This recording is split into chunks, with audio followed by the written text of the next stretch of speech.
क्षमा देवराज।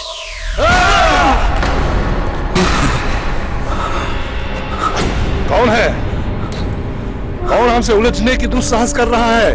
मैंने बानासुर को इंद्रदेव से रक्षा की, उसे यहाँ आराधना करने के लिए अनुमति दी, परंतु वो अपनी चतुराई से पिताश्री को अपने साथ ले गए।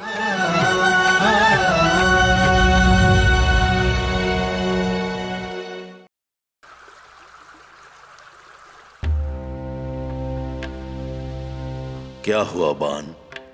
तुम्हें कुछ चाहिए तो व्यक्त करो। जी परमपिता महारानी, मतलब मैं परमपिता, हमारे मन में एक शंका है कि हमारे जीवन लीला समाप्त होने के बाद क्या होगा। तो तुम अमर होना चाहते हो? नहीं प्रभु, हम अमर होना नहीं चाहते, परंतु हमारे संसार में दीर्घ काल से एक अभाव है, संतान सुख का अभाव। यदि आप हमें कुछ देना चाहते हैं तो संतान सुख प्रदान करें प्रभु। अतिशीघ्र तुम्हें एक संतान की प्राप्ति होगी, और संतान के रूप में तुम्हें एक कन्या की प्राप्ति होगी। वही कन्या तुम्हारे जीवन में परमानंद प्रदान करेगी। पार्वती आप। प्रणाम माताश्री। कल्याणमस्तु।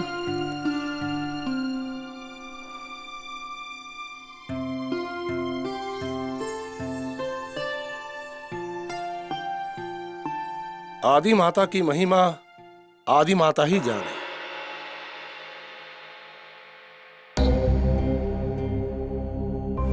आप यहाँ अचानक? मेरा यहाँ आना आपको अच्छा नहीं लगा प्रभु? आप दूर थी कहाँ पार्वती?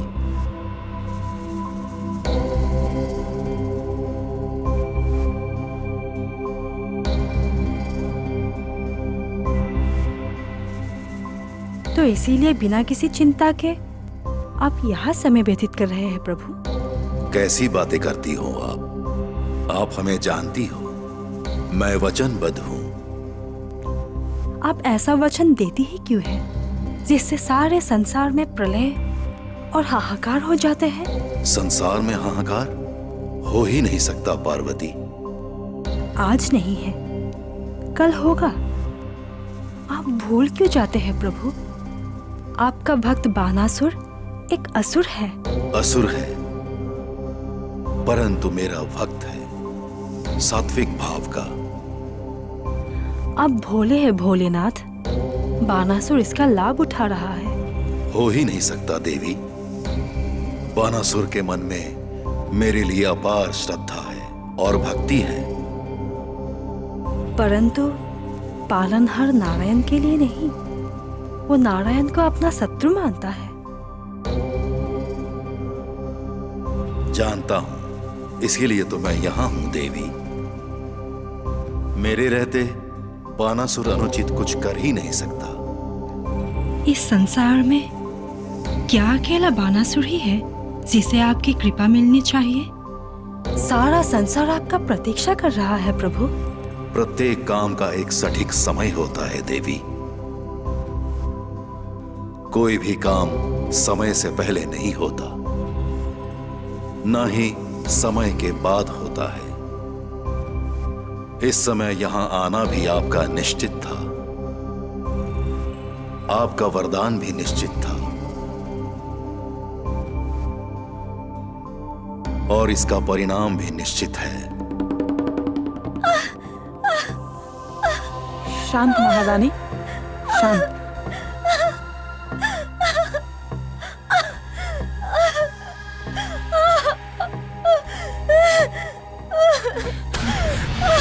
महारानी,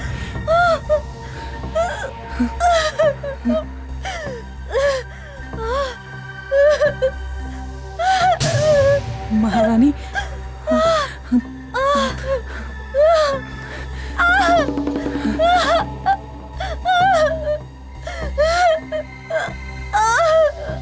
महारानी धैर्य रखिए। महारानी, मैं अभी आई।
महारानी, महारानी,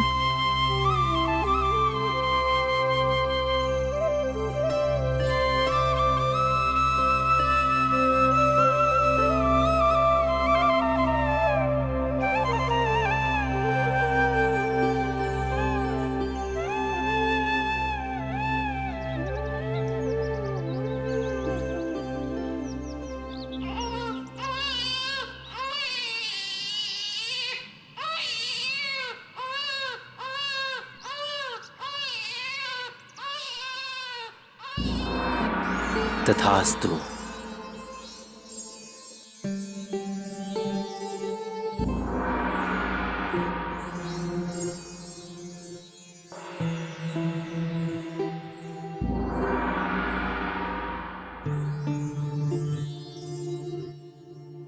नारायण नारायण। महाराज की जय हो। बधाई हो महाराज, आपको कन्या संतान प्राप्त हुई है।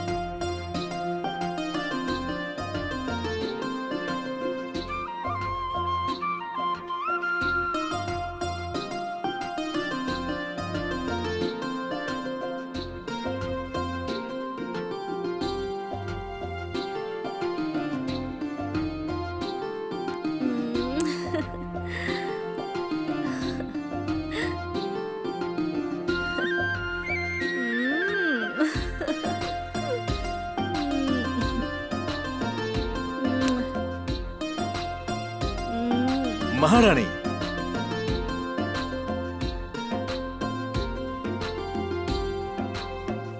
महाराज। धन्यवाद महारानी। किस बात के लिए महाराज? आपने इतनी प्रसव वेदना सहन करके इस कन्या का जन्म दिया है और मुझे पिता होने का सौभाग्य प्राप्त हुआ है, इसीलिए। मैं बहुत भाग्यशाली हूँ महाराज।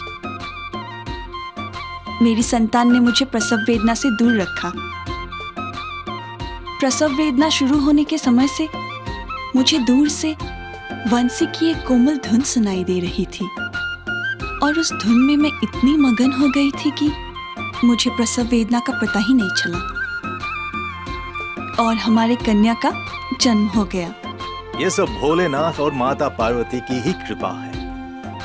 क्यों ना हम अपनी कन्या का नामकरण भी भोलेनाथ और माता पार्वती से ही करवाए? हाँ महाराज, यही उत्तम रहेगा। ये हमारी कन्या उन दोनों का ही तो आशीर्वाद है। हे देवी, आपकी कथा अनुसार और आशीर्वाद से बानासुर को कन्या की प्राप्ति हुई। प्रभु, वचनवध तो आप हुए थे। मैंने तो केवल आपके वचन को पूर्ण करने का प्रयत्न किया है। देवी, मुझे समझ में नहीं आ रहा है कि बानासुर को आपने पुत्री प्राप्ति का आशीर्वाद क्यों दिया? पुत्र का भी आशीर्वाद दे सकती थी। आप तो अंतर्यामी हैं, फिर भी पूछ रहे हैं। प्रणाम परमपिता। प्रणाम आदि आदि माता। कल्याणमस्तु। कल्याणमस्तु। परमपिता, माताश्री, आप दोनों के आशीर्वाद से महारानी ने इस कन्या संतान को जन्म दिया है। अब हम चाहते हैं कि कन्या का नामांकन भी आप दोनों ही करें।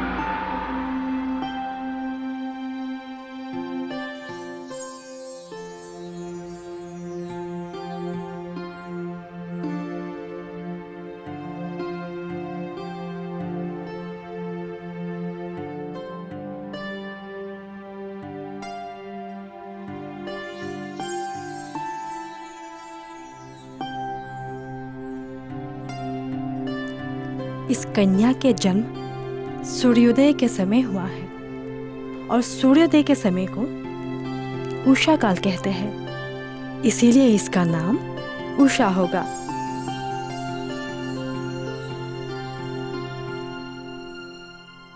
आप क्या कहते हैं प्रभु? देवी, आपने इस कन्या का नाम उषा रखा है तो मेरे लिए भी ये उचित रहेगा। तो आज से इस कन्या का नाम उषा ही रहेगा।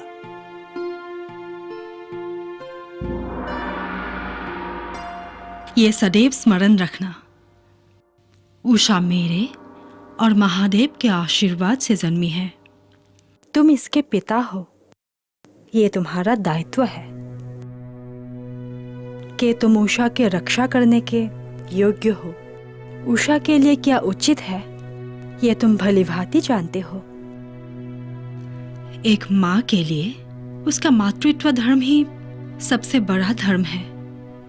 संतान की रक्षा के लिए एक माँ कुछ भी कहे या कुछ भी करे, इसका अर्थ ये कदापि नहीं होता कि वो पत्नी होने के धर्म का पालन नहीं कर रही है, पति का विरोध कर रहा है। और जब भी संतान की सुरक्षा का प्रश्न उठेगा तो एक माँ अपने मातृत्व धर्म के आगे सारा धर्म भूल जाएगी। यही होता आया है, यही होता रहेगा। इसीलिए बान, ऐसी परिस्थिति ही उत्पन्न न हो पाए, इसका तुम ध्यान रखना। पार्वती और मेरा आशीर्वाद उषा पर सदैव रहेगा।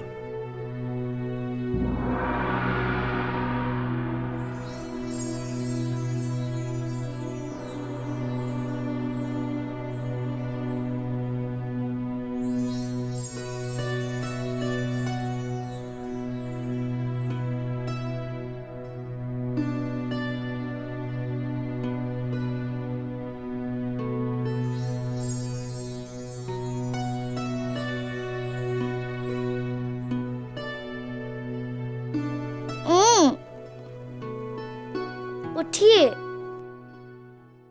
उठिए, उठिए। क्या हुआ पौत्र अनिरुद्ध?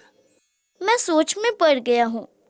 किस सोच में? मैं सोचता हूँ कि आपके साथ दादी श्री है, पिताश्री के साथ माताश्री है, पर मेरे साथ कोई क्यों नहीं है?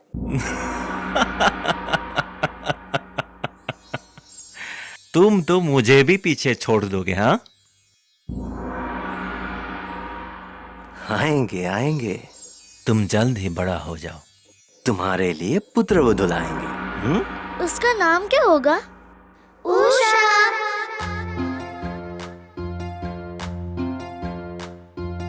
उषा।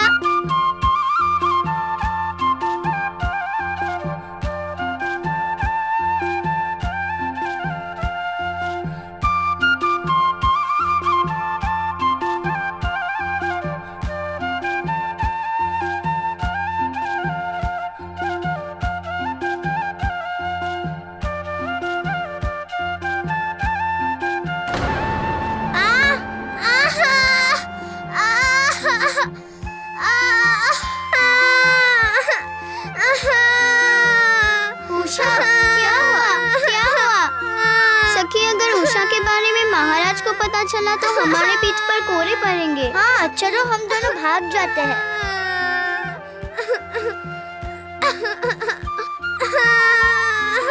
उठो, उठो।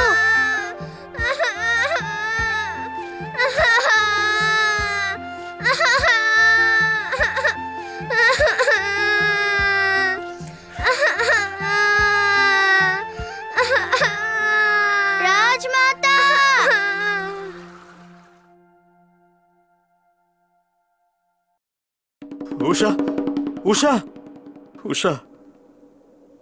महारानी, क्या हुआ है हमारी पुत्री को? कुछ नहीं हुआ है महाराज। खेल के दौरान मामूली सी चोट लगी है। वैद्य जी ने उपचार कर दिए हैं, जल्दी ठीक हो जाएगी। कल से खेलना बंद। प्रहरी! महाराज, कहां थे तुम? उत्तर क्यों नहीं देते?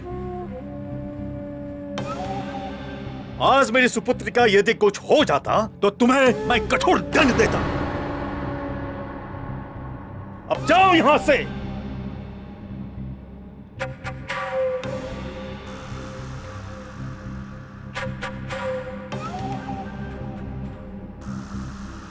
उषा, पुत्री, कैसा अनुभव कर रही हो?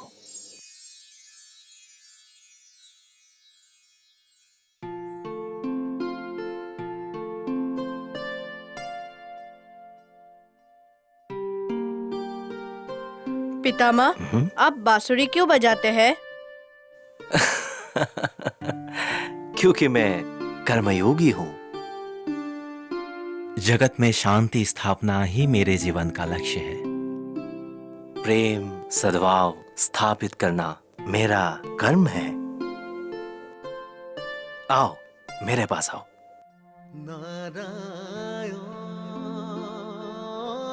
सरलता से मैं तुम्हें समझाता हूं। जगत में दो प्रकार के कर्म होते हैं, एक निस्वार्थ कर्म, दूसरा स्वार्थ कर्म। निस्वार्थ कर्म वो होता है जो स्वयं के लिए तो किया ही जाता है, साथ ही जगत के लिए भी किया जाता है। स्वार्थ कर्म वो होता है जो केवल अपने लिए किया जाता है। जैसे आओ मेरे साथ।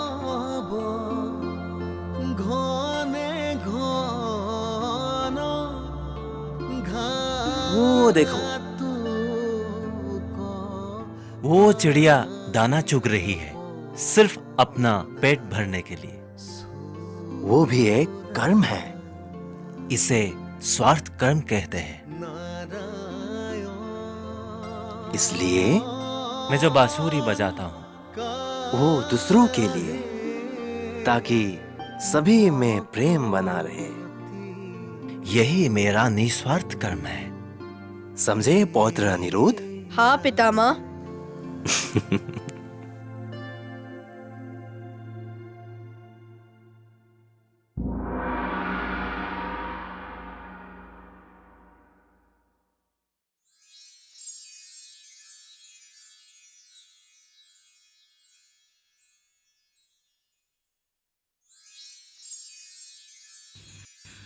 उषा, अकेली बैठी हो? तुम्हारी सखियां कहाँ गई? बहुत दिनों से उन्हें नहीं देखा। आजकल वो सब मेरे साथ नहीं खेलती है।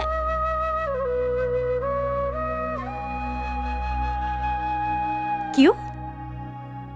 उस दिन जब हम खेल रहे थे तो मुझे आघात हुआ, तो पिताश्री ने उन सब पर क्रोध किया, इसलिए मेरे साथ कोई नहीं खेलते है। ये तो अच्छी बात नहीं हुई। मेरे पिताश्री से सब डरते हैं, वो भी डर गई।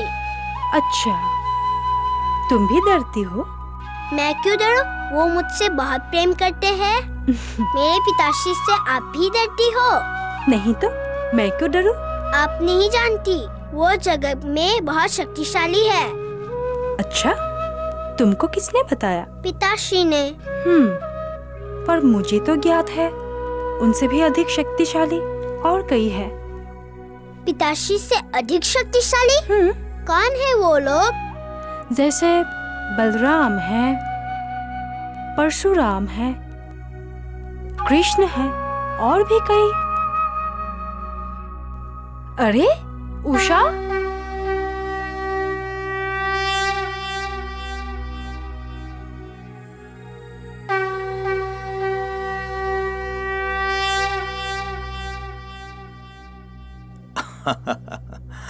आ जाओ।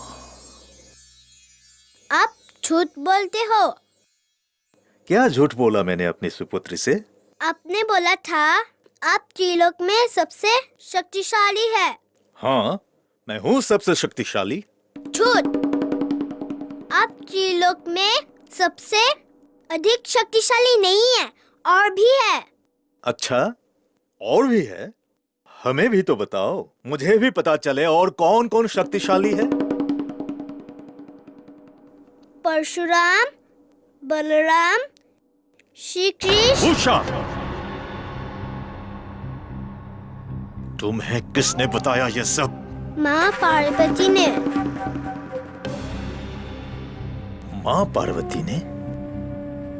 ठीक है, मैं भी प्रमाण करते रहूंगा कि इस त्रिलोक का सबसे शक्तिशाली मैं ही हूं।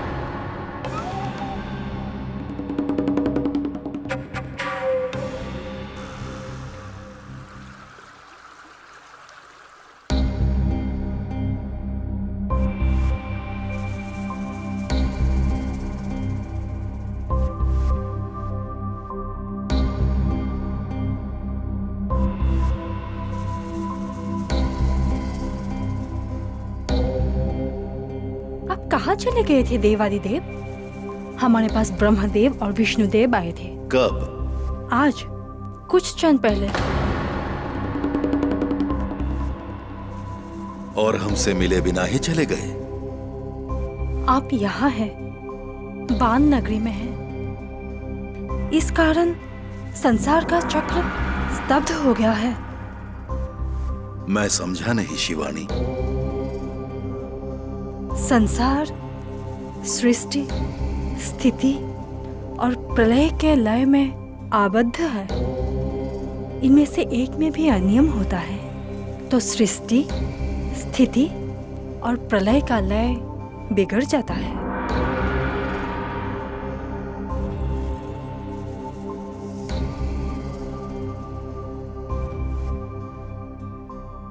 बान मेरा भक्त है, मैंने उसे वरदान दिया है। मैं चाहूं तो यहां से अभी जा सकता हूं, परंतु उसके पश्चात क्या होगा? क्या होगा?